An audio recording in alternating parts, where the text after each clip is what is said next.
Hermanos, estoy convencido de que el hombre, como dice la Escritura, debe de ser cabeza de, del hogar.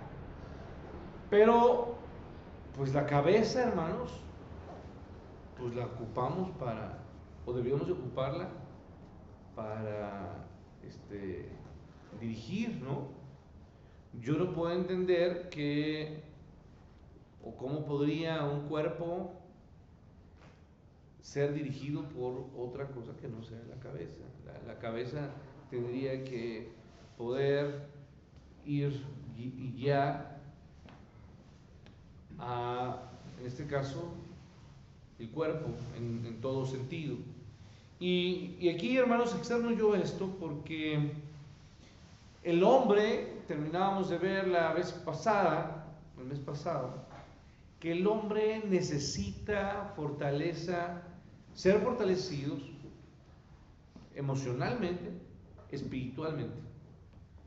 Si él no tiene fortaleza mental, espiritual, él no va a poder guiar a quién, hermanos, a su hogar, a su familia, a su esposa en manera particular. La esposa debe de sentirse protegida por quién, hermanos, por el esposo, no solamente físicamente, sino que tendría que ser cuando sucede algo, una prueba, alguna aflicción, algo que pueda suceder, porque esto sucede en cualquier familia. La mujer emocionalmente tendría que recargarse, ¿quién, hermanos? En el hombre. Y espiritualmente la fortaleza tendría que venir del hombre para cubrir a la esposa y a la familia. El punto aquí, hermanos, con lo que terminamos y hoy retomo esto, es que lamentablemente, el hombre, la figura como cabeza, no está fuerte ni espiritualmente, ni mentalmente, emocionalmente. Y entonces, ¿quién se convierte quién ha ocupado este lugar, hermanos? La mujer. Ellas son las que frecuentemente proveen estabilidad emocional. Y ellas son las que proveen seguridad espiritual para el hombre, hermanos. Es muy lamentable. Pero Dios, hermanos, y hablo hoy a los varones, y esto lo digo también a mujeres, pero para que lo entiendan así, nosotros ahora, hermanos, tenemos que ocupar ese lugar, regresar, como hace un momento se decía, que las mujeres tienen que regresar, ¿a dónde, hermanos? Al hogar, ¿sí? El hombre tiene que regresar a ocupar su papel de liderazgo en su familia, ¿sí? Entonces nosotros tenemos como varones que pastorear a nuestra esposa, a nuestros hijos, y para eso necesitamos estar preparados espiritualmente, emocionalmente. Es un ejercicio importante, porque así como Cristo fue y es y será el sostén, ¿para quién? Para la iglesia, ¿sí? La iglesia, ¿en quién se recarga, hermanos? En la cabeza, ¿que es quién? Que es Cristo. Él es la cabeza de la iglesia.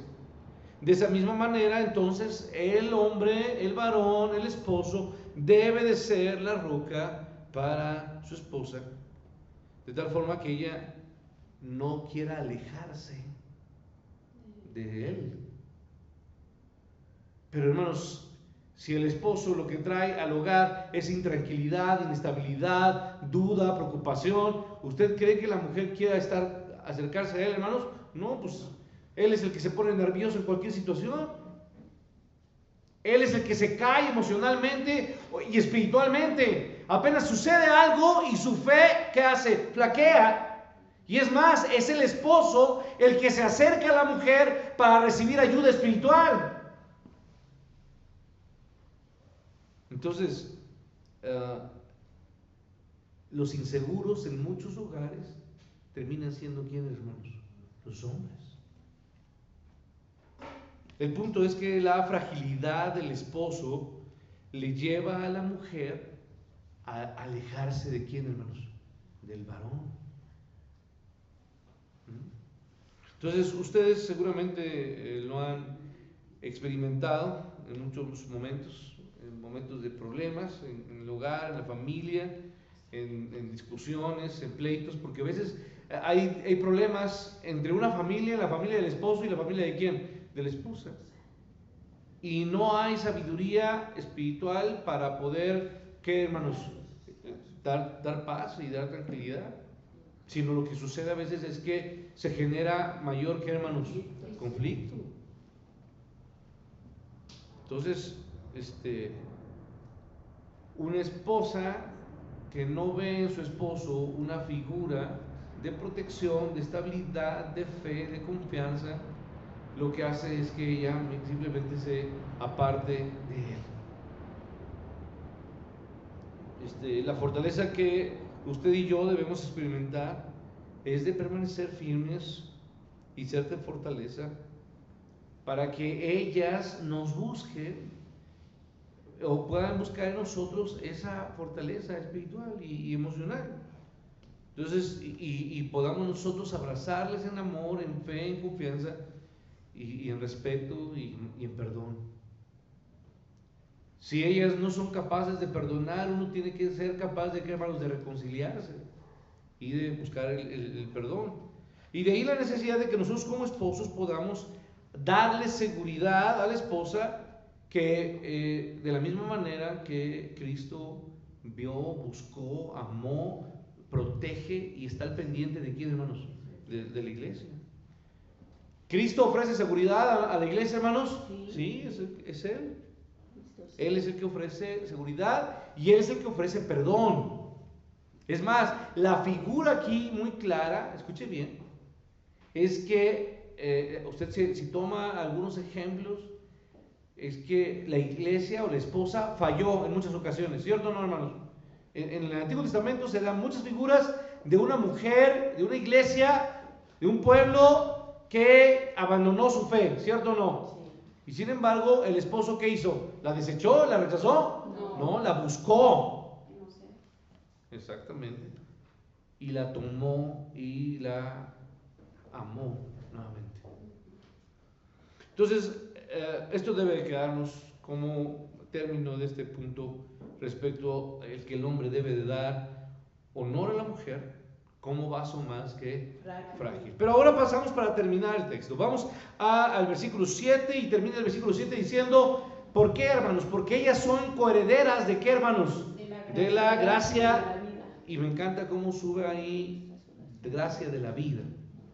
Entonces, ella no solo es heredera, sino que ella es coheredera. Coheredera es coheredera ¿con quién? Con nosotros, conmigo. Coheredera esa gracia de la vida. Y la palabra de Dios a través de Pedro nos llama, obviamente, a darle honor, como lo leímos hace un momento. Y darle honor es respetarla, es cuidarla.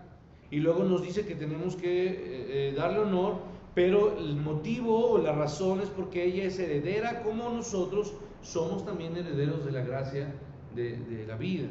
Entonces ella, hermanos, la mujer, ¿qué es para el hombre, hermanos? Fíjense cómo se han cambiado los términos y cómo Satanás ha buscado. Hoy de manera despectiva se habla del matrimonio, ¿cierto o no? La mujer para el hombre, ¿qué es, hermanos? Es un regalo. Es un regalo. Y los regalos, hermanos, generalmente, ¿para qué son, hermanos? Pues para disfrutarse, para alegrarnos. Cuando uno hace su fiesta y no le traen más que pues como que no está muy contento, ¿no? Porque uno cuando hace su fiesta, pues lo que esperas es ver que muchos regalos. Aunque sean chiquitos o bonitos, pero que alguien tenga por lo menos un qué, pues un detalle, ¿no? Sí. Me compraron y me trajeron lo que es una torta de frijoles. Me la voy a comer bien rica, ¿no? Pero que haya un regalo. Bueno, la mujer, hermanos, es la torta más hermosa y deliciosa que nos han dado, ¿sí? Es algo muy hermoso que Dios nos ha entregado. Es un regalo para nosotros. Y es un regalo de Dios. ¿Por qué, hermanos? Porque ella es la misma imagen de quién, hermanos, de Dios. Ella es la provisión que Dios preparó para quién, para el esposo, para la familia y sobre todo, ella es una hija de quién, hermanos, de Dios. Entonces, yo diría, cuídate de no cuidarla, o no, de no descuidarla a quien Dios ha llamado hija.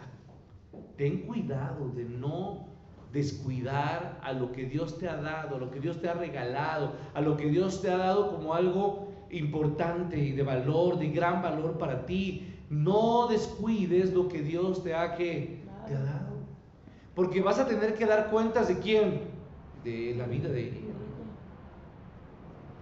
Entonces, eso implica el cuidar de ella en todos los aspectos de una hija. Y como una hija, un padre, de una manera paternal, un padre se encarga de que los hijos, ¿qué, hermanos? Crezcan, ¿no? Y que crezcan como, hermanos, contentos, ¿no? De darles alegrías, pero que crezcan particularmente, hermanos, en su relación con quién, hermanos, con Dios, ¿sí? Y obviamente al crecer en su relación con Dios, van a crecer en su relación con quién, con nosotros, porque entre más amen ellas a Dios, más nos van a amar a quién, hermanos, a nosotros. Cuando una mujer deje de amar a Dios, está a nada de que lo deje de amar a usted. Así de sencillo. Entonces, ayudarles a encontrar la identidad primeramente en Cristo, en su relación con nosotros. Las mujeres obviamente son racionales, evidentemente son relacionales, les gusta, o por naturaleza. Quizá no todas, hay algunas que son un poco más tímidas, pero en la mayoría a una mujer le gusta, ¿qué, hermanos? Relacionarse. Eso implica que nosotros como esposos tenemos que aprender. Y recuerde que el producto crudo del hombre caído, ¿en qué se convierte, hermanos? Si lo pongo de una manera analógica, si ellas son las olas, en términos de que a veces están bien y a veces no están tan bien, nosotros, el hombre puede convertirse o en un arrecife. ¿Y qué hacen las olas en un arrecife, hermanos? Chocan, golpean, ¿o no? Pero en una playa, ¿qué pasa con las olas?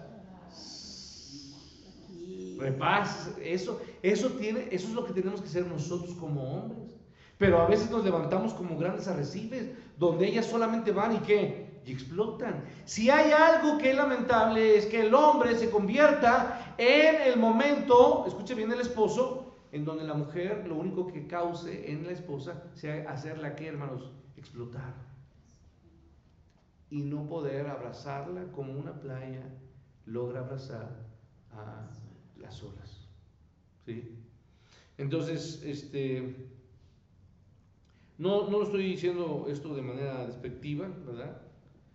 Entonces, ellas para nosotros tienen que vernos como playas y no como arrecifes, donde ellas puedan reposar de esa manera. Ahora, no lo vamos a hacer siempre bien. Generalmente, pues nos equivocamos y a veces los esposos o hombres somos torpes y nos equivocamos. Pero, hermanos, si fallamos, ¿qué tenemos que hacernos? Pues acercarnos y decir, bueno, es que pensé que iba a ser de esta manera y la verdad fallé en mis palabras, en lo que te dije, en lo que hice, lo que yo quería hacer no era de esa forma. Y tenemos que arrepentirnos y tenemos que volver a intentar buscarles para reconciliarnos. Ahora, hermanos, si yo resumo lo que hemos visto, primero, dice nuestro texto, convivid con ellas como, hermanos, sabiamente. Que yo le dije eso es considerándolas, tratándolas, eso es importante. No, el texto no va orientado a sabiduría en el sentido, sino es una manera de convivir y vivir con ellas de una forma grata, ¿sí? Comprensiva, es más bien a lo que se refiere. Ahora, de manera comprensiva, esto es el punto que aquí eso es conocimiento, el poder acercarnos. El convivir en primer partido o en primer lugar significa intimidad, estar cercanos a ella. La segunda cosa es vivir de manera sabia o comprensiva, se refiere a conocerlas. Un esposo debe de conocer a quién, hermanos, a su esposa. Tercer lugar, hermanos, tenemos que recordar que ella es vaso, ¿qué, hermanos? Frágil. Y tenemos que cuidar de ella. Cuarto punto, tenemos que darle honor, respetarla. Y este cuarto me lleva al quinto, que es ¿por qué? ¿Por qué tengo que darle honor? Porque ella es coheredera de ¿qué, hermanos? De la gracia. Y termino con el sexto punto. Verso 7, termina Pedro diciendo, ¿para qué, hermanos? ¿Para qué? Para que vuestras oraciones sean ¿qué, hermanos? No tengan estorbo. En otras palabras, Dios dice, esposos, pongan atención, hermanos, y esto tiene que usted conocerlo como mujer, aún que esté casado o no esté casada, usted debe entenderlo porque usted forma parte de la enseñanza bíblica y usted lo debe de conocer para orientar a otra persona que está viviendo una vida en un matrimonio y necesita apoyo, asesoría bíblica. Nosotros damos siempre consejería bíblica y la tenemos que dar a quién, hermanos, a todas las personas. Entonces esto es vital que usted lo conozca. Aquí en las palabras de Dios le está diciendo al esposo, esto no es poca cosa. Si tú no cuidas a tu esposa, si tú no diriges a tu esposa, si tú no consideras a tu esposa como un vaso más frágil, el que tú no la dirijas, orientes, guíes, ¿sí? Eso termina molestando a quién, hermanos, a Dios. Y Dios, hermanos, está al pendiente. Y entonces cuando uno quiera como esposo pedirle algo a Dios, hermanos, nuestras oraciones van a ser ¿qué, hermanos? Estorbadas. Alguien puede decir, pastor, pero yo estoy orando. Y estoy orando por ella y estoy orando, pero ella no cambia. Pues sí, diría Dios, pues sí, pero el que tiene que cambiar eres tú, socarrón. ¿Sí? Y podemos decir, no, es que mi esposa esto, y mi esposa lo otro, y mi esposa esto, y habla esto, y dice lo otro, etc. Y podemos hablar muchas cosas, ¿sí?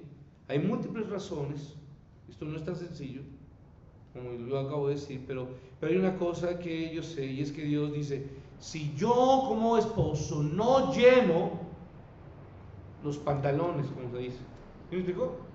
No estoy llenando el lugar que bíblicamente tengo que ocupar, que es ser fortaleza espiritual, fortaleza emocional para mi esposa y para mi familia. Si yo no estoy haciendo mi papel, entonces la conclusión es que mis oraciones no van a ser escuchadas. No van a pasar, como dicen, no van a pasar ¿de dónde, hermanos? Del techo, ¿no? Mi falta de llenado en ese lugar no es de poco peso para Dios. Tony Evans, un pastor norteamericano, con mucho entusiasmo, escribió un libro para hombres y ocupó una frase en su libro que llamaba a los hombres americanos man up. Eso significaría como empantalónate. O sea, sería como levántate, hombre, pero es ponte las pilas. Ya déjate de estar en esa actitud mediocre, baja, poco espiritual. Ocúpate. Y es como debes de ser y caminar y vivir como un esposo. Y una de esas tareas es cuida a la hija de Dios. Y no se refería a los hijos, sino se refería a quién? A la esposa. Entonces, esto en esencia, hermanos, es todo lo que Pedro nos dice desde el versículo 1 que estuvimos viendo hasta el versículo 7. Y esto es lo que un hombre tiene que hacer en pantalón: llenar el lugar que Dios nos ha puesto, caminar como un verdadero hijo de Dios. Y yo quiero, hermanos, terminar con una pequeña biografía, o parte de la biografía de un hermano pastor. Es una historia real del doctor John Robertson McQuilkin. Él fue presidente de la Universidad Internacional de Columbia por más de 22 años. Él renunció en 1990 para cuidar a tiempo completo a su esposa Muriel, que padecía de la enfermedad de Alzheimer. El doctor McQuilkin conoció a Muriel en la escuela cuando eran estudiantes. Cuando se conocieron, él descubrió que era encantadora, inteligente, talentosa, una mujer que amaba de gran manera a la gente y más divertida de lo que pudiera él haber conocido a otra mujer. En 1981 reciben una trágica noticia. Muriel, su esposa, se le detecta Alzheimer. Los primeros años del hermano Robertson intentó ir a la oficina y cumplir con sus responsabilidades en el seminario, pero tan pronto como él dejaba a su esposa Muriel en casa y se iba a la universidad, ¿sabe qué hacía Muriel? Ella se salía. ¿Pero dónde se salía? ¿Detrás de quién? Del esposo. Y se iba detrás de él. Porque no verlo la ponía angustiada, ansiosa. Y se llenaba de miedo.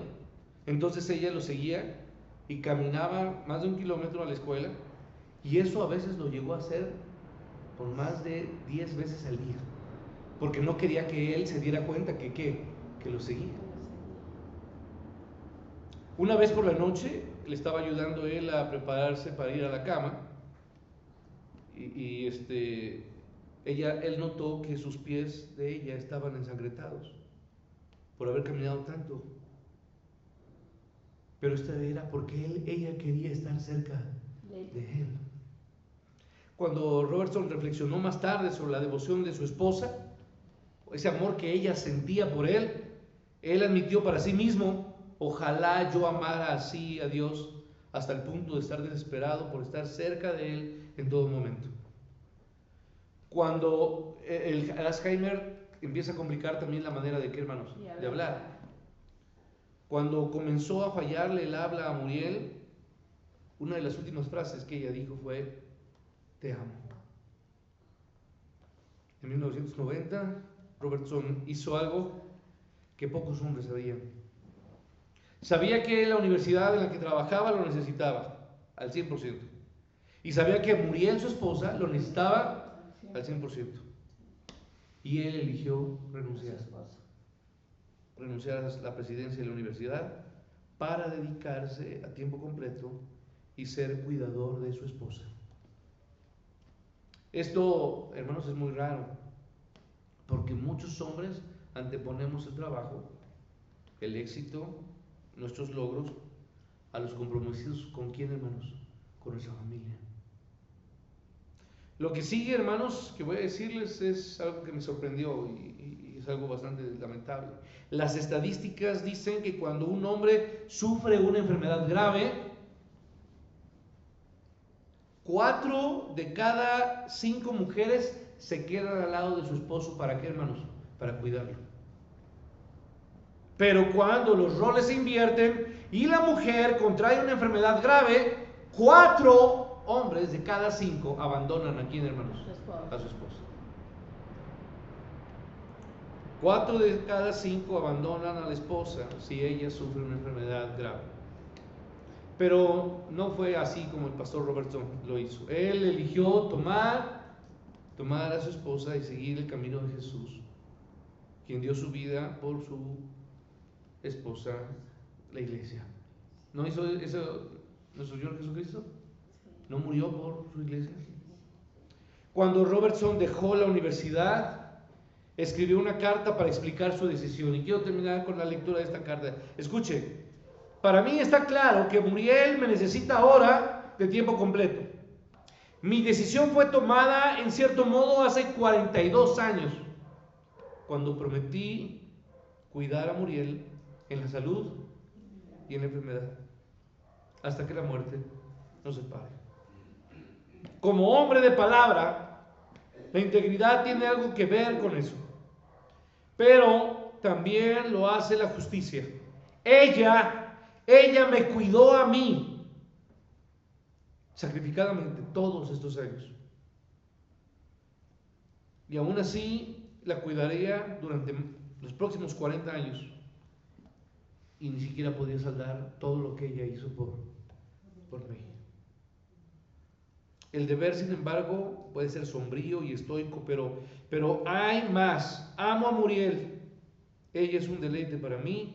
Su dependencia infantil y su confianza en mí y su cálido amor, destellos ocasionales de este ingenio que solía disfrutar, su espíritu feliz y su firme resistencia frente a su continua y angustiosa frustración en su enfermedad. No es que debo preocuparme por ella, es que tengo que. Es un gran honor cuidar de una gran persona tan maravillosa como mi esposa. Fin de la carta. El pastor Robertson se convirtió en ama de casa y en cuidador de su esposa, asumiendo la asignación especial de Dios para él en ese tiempo de su vida. Cuando la gente le preguntaba si alguna vez se cansaba de cuidar a su esposa Muriel, a menudo decía: no, me encanta cuidar de ella. La historia es más larga, pero no, aquí la corto. Maridos, eso es lo que implica cuidar a su esposa como vaso más que, hermanos, frágil, y como coheredera de la gracia. Muriel murió en septiembre 19 de 2003 y el doctor Robertson siguió y luego murió en junio de 2016. ¿Qué vamos a hacer, hermanos? Varones, ¿qué vamos a hacer como iglesia? Los días, hermanos, ¿cómo van, hermanos? ¿Van mejor? ¿Cómo ven los días? Van de mal en peor. Y la noche, hermanos, con el paso del tiempo y de nuestra sociedad y de hoy, el poco interés que hay en Dios, en su palabra y el trabajo en la iglesia, hermanos, la noche cada vez se ve más oscura. Los días, dice la Escritura, son ¿qué, hermanos? Son malos. Yo le pregunto a ustedes, hermanos, ¿vamos a seguir jugando el cristianismo? ¿O vamos a empuñar el rol que Dios nos ha asignado y decir: Señor, tú me pusiste como cabeza y voy a ¿qué? Voy a desempeñarme como esposo de cabeza. Y mujer, yo me pusiste, Dios, como ayuda idónea y voy a ser ¿qué? Ayuda idónea de mi esposo. Hermanos, si no lo hacemos, ¿el evangelio se ve reflejado o no se ve reflejado, hermanos? Se ve reflejado. Pero se ve un evangelio como, hermanos, distorsionado, pobre, ineficiente, ineficaz. Si nuestras vidas, si nuestros papeles, si no aprendemos a llenar el lugar donde Dios nos ha puesto. Entonces, hermanos, que la gente incluso cuando nos vea vivir, desee lo que tenemos, que nos permita vivir como vivimos. Voy a repetir esto. Que la gente, incluso cuando nos vea en nuestra vida cotidiana, ellos deseen, ¿qué, hermanos? Ser y tener lo que, ¿qué, hermanos? Lo que tenemos nosotros. Hermanos, yo comentaba algo la semana con algunos compañeros del trabajo. De repente iba pasando un pasillo y pasé al lado de un baño y vi a una jovencita. No sé qué edad tendría, yo creo que apenas tenía 19, 20 años. Era una persona del aseo. Y ella estaba limpiando y estaba como cantando y de repente me volteó y me vio y se sonrió y siguió trabajando. Y iba yo atrás con otro joven que les conoce de Dios y le dije: oye, ¿ya viste? No se necesita, estamos equivocados, vivimos mal. Porque parece que ella es más feliz que ¿quién? Que nosotros.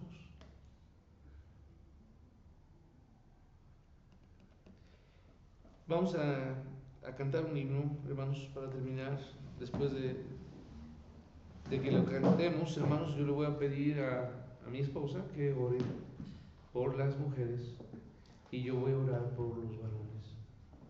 Y vamos a orar por nuestra iglesia todos. Necesitamos, hermanos, despertar, necesitamos avivar el fuego y necesitamos levantar hogares fuertes y firmes. Hombres que ocupen su lugar y mujeres que ocupen su lugar. Hijos, hermanos, que honren a quién, hermanos, a sus padres. La familia tiene que ser algo que no Satanás deje de tocar ya. Hay muchas familias que están destruidas. ¿Y qué va a hacer la iglesia, hermanos? Va a traer esas familias en el nombre de Dios. ¿Y qué va a hacer la palabra de Dios con ellas, hermano? Va a restaurarlas. Y esas familias que estaban divididas, y esos jóvenes que estaban perdidos, y esos hijos que estaban enojados con sus padres, ¿qué va a hacer la palabra? ¿Qué va a hacer el evangelio, hermanos? Va a unir a sus padres. Eso es lo que hace Cristo. Restaura lo que está roto y lo que está perdido. ¿Acaso no fue lo que pasó con nosotros? A las ovejas perdidas, ¿desde dónde, hermanos? De Israel. Sus hijos hoy quizás no están aquí, sus nietos, sus padres. Dios puede restaurar nuestras familias. Dios le bendiga.